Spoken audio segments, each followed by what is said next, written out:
Abazanyi b'ebikonde 16 be bagenda okubeera mu nsiike nga 17 omwezi ogujja mu lulwana olutuumiddwa The Return of Latibu Muwonge olutongozeddwa olwaleero. Olulwana olw'olunaku lugenda kubeera wakati wa Munnayuganda Latibu Muwonge ng'attunka ne Paul Kimani munnansi wa Kenya. Olulwana luno lugenda kubeera lwa buzito obwa kilo 63 oba buyite super lightweight era Muwonge aweze okuluwangula. Mundi guno mpita bannange mwenna abavubuka mujje bannaye ekikokoto kweyimusa yagaliza ofune tozimba mutima nakuza omwezi nga 17 funafuna tukabera wano mu kisaawe kunya wenyimiridde. So musubire okulaba ebikonde ebinyuma The Dancing Master Super Action Pact karaoke. So abalaba ku Muhammad Ali eri abampita Sugale yona abampita Bruce Lee. So mbayita mwenna nakuza omwezi nga 17. Munnayuganda omulala agenda okubeera mu nsiike ye Isaac Sebuufu ono ng'agenda kuttunka ne Raphael Mutua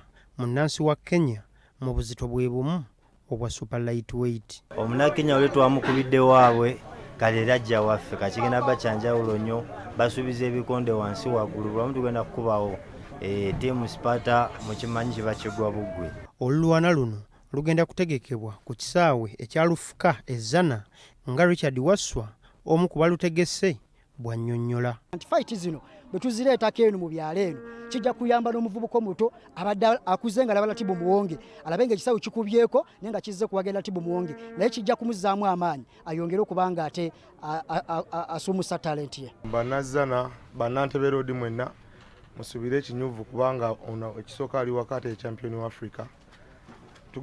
Tugenda kulaba ebintu bingi, tugenda kulaba ebitone by'abavubuka bafa bawano mu kuyimba ne mu bikonde. Latibu Muwonge yakalwanirwa 9 ez'ebikonde eby'ensimbi ng'awanguddeko 8 ng'ate akubiddwa olwana lumu ng'ate Munnakenya Paul Kimani yakalwanirwa 3 nga zonna akubiddwa.